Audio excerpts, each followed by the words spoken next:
The old saying goes that money can't buy everything. But in Lincoln High School's parking lot that Friday afternoon, $3 million was about to prove exactly what justice costs in America. The surveillance camera caught it all. Cassidy Hart never thought to check for blind spots before she started her Instagram live.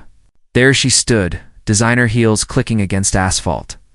Perfectly manicured nails wrapped around her phone as she narrated her own crime. "Watch this, y'all," she whispered, voice honey-sweet with malice. "Someone's about to learn their place."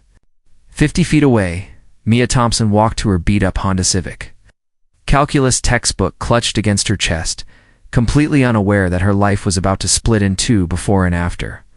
At 17, she carried herself with the quiet dignity of someone who'd learned early that pride was free, but everything else cost money. Her mother's paralegal salary barely covered her little brother's medical bills.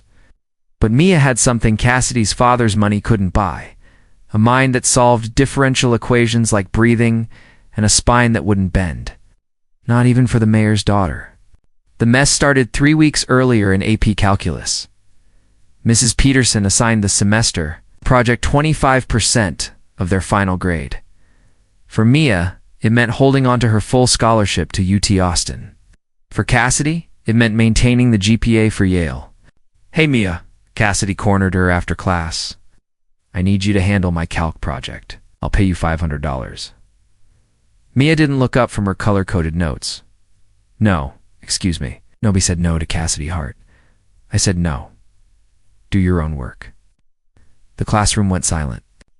In Lincoln High's social ecosystem, what Mia had just done was equivalent to a gazelle spitting in a lion's face. "You're making a mistake," Cassidy said softly. I don't think you understand how things work around here." "Understand perfectly. You've been paying people to do your work since middle school. Everyone knows it, but I'm not for sale." By lunch, the whole school knew that Mia Thompson had told Cassidy Hart to go to hell. The escalation came in waves. Her locker was vandalized. Her car tires slashed. Someone hacked her Instagram and posted pornographic images. Cassidy's followers began a whisper campaign suddenly. Mia was a thief, a cheater, worse. "Tell who, Mom?" Mia asked one night, crying over her laptop where someone had created a fake OnlyFans account with her photo. Her dad signs the principal's paycheck. Her mom runs the school board. Her uncle is chief of police. Her mother pulled her close. "Baby, sometimes the system is rigged, but that doesn't mean you stop fighting. It means you fight smarter." Thursday, before everything went to hell, Cassidy approached her again. "Last chance. Do my project or things are going to get very uncomfortable for you?" "Things are already uncomfortable, sweetie." Cassidy's laugh was like champagne bubbles. "You have no idea what uncomfortable means." "Yes. You have until tomorrow after school." "Do my project or find out what happens when you cross a heart in this town?" That night, Mia lay awake thinking about caving. $500 could buy her brother's medications for 2 months. But then she thought about every kid who'd been stepped on by someone like Cassidy. If she gave in now, she'd be complicit. No. She whispered to the ceiling, "Not ever." Friday, Mia got a text from an unknown number during last period. "Your car has a flat. Might want to check on it before someone calls a tow truck." She practically ran to the parking lot. The early April sun was brutal. She spotted her Civic in the far corner. The lot was eerily empty. Her car looked fine. That's when she heard the footsteps. Brad Wilson and Tyler Moore emerged from behind a pickup truck. Brad was 6 feet 3 inches and 240 pounds of muscle. Tyler was smaller, but meaner, with dead eyes. "Hey Mia," Brad called out. "Fancy meeting you here?" "Whatever Cassidy's paying you, it's not worth it. There are cameras out here." Brad actually laughed.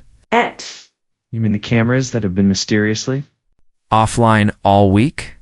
That's when Mia saw Cassidy standing by the tennis courts with her phone raised, recording everything. "Please," Mia said, hating how her voice cracked. "Just let me go. I'll do the project." "Too late for that," Tyler said. "You disrespected her in public. That requires a more personal response." Mia tried to run, but Brad caught her backpack, yanking her backwards. She hit the asphalt hard, skinning her palms. Her calculus textbook flew from her arms. Get up, Tyler commanded. We're not done. Brad's boot came down on her hand as she lunged for her phone. Not hard enough to break bones. They were too smart for that. But hard enough to make her cry out. Help! Mia screamed. Somebody help me! Tyler backhanded her. Shut up! Nobody's coming! He was wrong. Jake Martinez had been in the weight room, visible through windows overlooking the parking lot. Unlike everyone else at Lincoln High, Jake didn't give a damn about the Hart family or their influence. His father was a civil rights attorney. His mother was a former Marine who taught her son that the only thing necessary for evil to triumph was for good people to do nothing. He dropped the barbell and ran. Meanwhile, Tyler circled Mia like a shark. You know what your problem is? You don't understand the natural order. Some people matter, and some people don't. Mia spat blood onto the asphalt. It means Cassidy's too stupid to pass calc on her own, so she has to pay thugs to beat up anyone who won't cheat for her. How much did she pay you? $500 each? But honestly, I'd do this for free. He drew back his fist. The blow never came. The sound Jake Martinez made when he hit Tyler was wet and meaty. Let her go, Jake said quietly now. Walk away, Martinez, Brad warned. This isn't your business. You made it my business when you put your hands on her. Mia, get to your car. She scrambled for her phone, hands shaking, and dialed 911. Behind her, Cassidy shrieked from across the parking lot. Get him, both of you. Brad lunged first. Jake had been training mixed martial arts since he was 12. He slipped Brad's tackle and brought his knee up into the bigger boy's solar plexus. Tyler came in swinging. Jake weaved between punches, then counterpunched with surgical precision. The whole fight took less than 40 seconds. 911, what's your emergency? I'm at Lincoln High School parking lot, Mia gasped. I was attacked. 3 students. We need police and ambulances. Across the lot, Cassidy was still filming. Oh my God, did you see that? He just attacked them. That psycho Jake Martinez just beat up 2 innocent guys. Jake knelt beside Mia. Are you okay? Where are you hurt? I'm not okay. The ambulance is coming. Don't try to stand up yet.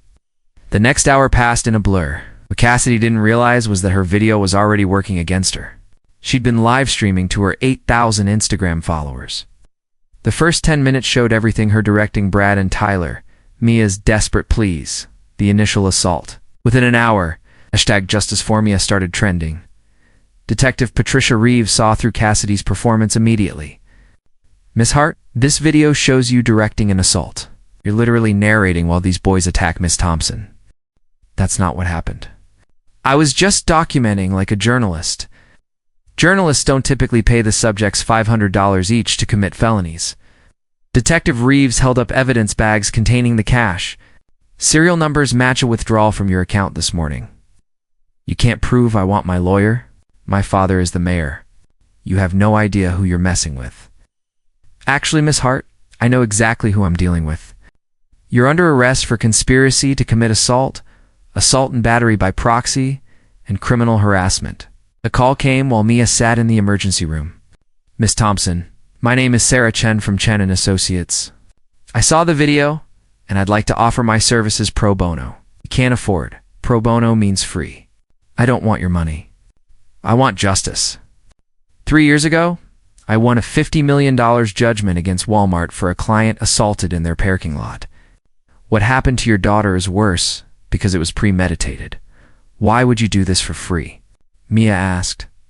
Because I have a daughter your age? And because bullies like Cassidy Hart grow up to be corrupt politicians like her father, unless someone stops them? This is about setting a precedent. The criminal case moved with surprising speed. Mayor Hart hired Morrison, Clavin, and Associates. But the best lawyers couldn't argue with video evidence viewed 12 million times. Judge Patricia Williams presided with no-nonsense demeanor. How does the defendant plead? Not guilty, Your Honor. Alleged orchestration, the defense attorney corrected. Judge Williams held up a hand. Counsel, I've seen the video. Your client is clearly heard saying someone's about to learn their place, then films, while 2 young men she paid assault another student. What's open to interpretation? The bail was set at $200,000. But the criminal case was just the beginning. Sarah Chen filed a civil lawsuit, $3 million in damages, $500,000 in actual damages for medical bills, therapy, and pain and suffering. The other $2.5 million in punitive damages? This isn't just about compensation, Chen explained. This is about consequences. For too long, wealthy families have operated like feudal lords. That ends today. Discovery revealed a pattern going back years. Cassidy, buying her way out of trouble, using her father's influence. One email from Mayor Hart to Principal Morrison was particularly damning.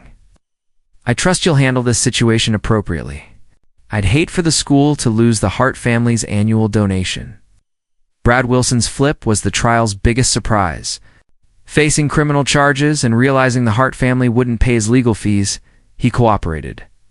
"She approached us a week before," Brad testified. "Said she needed someone taught a lesson. Offered $500 each up front. Did she specify what kind of lesson? She said to hurt her. Make her afraid to come to school. She wanted it filmed so everyone would see what happens when you cross a Hart." The jury deliberated for exactly 2 hours and 14 minutes. On all charges, "We find the defendant guilty," Cassidy sobbed. Her mother wailed. Her father's jaw clenched so tight you could hear his teeth grinding. The civil verdict awarded. Every penny Chen had asked for. $3 million. The defendant showed callous disregard for human dignity, the foreman said. She treated violence like entertainment. Money was her weapon. So we decided money should be her consequence. Judge Williams denied the appeal. The defendant orchestrated a premeditated assault for her own amusement. These damages aren't excessive. They're instructive.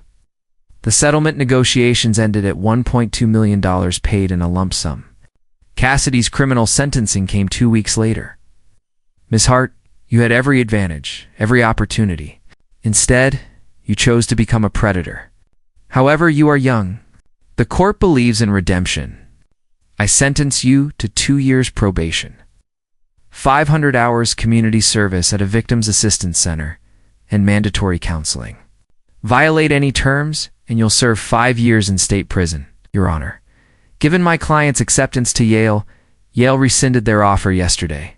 Perhaps Miss Hart can reapply after she learns what it means to earn something." Mayor Hart announced his resignation a week later, 3 months after the attack. Mia Thompson stood at a podium in the Lincoln High Auditorium. The Thompson Foundation for Legal Justice starts with a simple premise. No student should have to choose between their dignity and their safety. No bully should escape consequences because their parents have money. The foundation, funded with $800,000 from her settlement, would provide free legal representation to bullying victims. Jake Martinez sat in the front row. "I could have taken this money and disappeared," Mia continued. "But running away doesn't change systems. Standing up does." Cassidy Hart watched the speech from her phone while mopping floors at the Austin Community Support Center. She had 300 hours left to serve. The other volunteers avoided her at first, but slowly, working alongside people who'd lost everything. Something in Cassidy began to change. One day, she found herself working beside Maria, a woman who'd escaped domestic violence. "You're the mayor's daughter," Maria said. Former mayor. "And yes, my ex-husband was like you. Thought money made him God. He was wrong. Just like you were. They worked in silence. But you know what? You're here. You're doing the work. Maybe there's hope for you yet." It was the first kind word anyone had said to Cassidy in months. She excused herself and cried until her chest hurt. Jake and Mia started Harvard together that fall. She studied economics and social policy. Her scholarship supplemented by speaking fees as she traveled to schools talking about bullying. On Christmas Eve, Mia received an unexpected letter. "Mia, I don't expect forgiveness, but I wanted you to know I think about what I did every day. I've been volunteering at the shelter beyond my required hours. I've met people who work 3 jobs and still can't make rent. People like you who deserve respect and get contempt instead. I'm applying to community college. I want to be a social worker. You changed me by refusing to break. I'm sorry." Those words aren't enough, will never be enough, but they're true. Maybe someday I'll be worthy of your forgiveness. Cassidy, do you believe her? Jake asked. Mia thought about it. I believe people can change.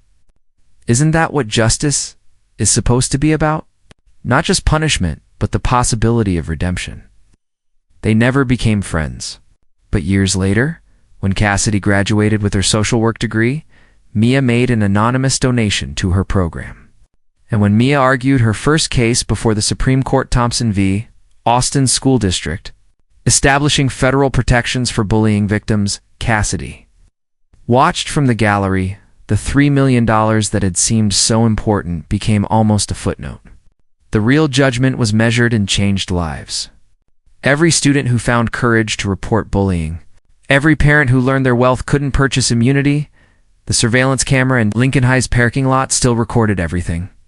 Sometimes on quiet afternoons, you could almost hear echoes of that April day. But mostly what you heard was silence. The good kind. The kind that comes when bullies learn actions have consequences. When victims find their voices, $3 million. That's what it cost to teach a mayor's daughter that money couldn't buy everything. But the lesson that was priceless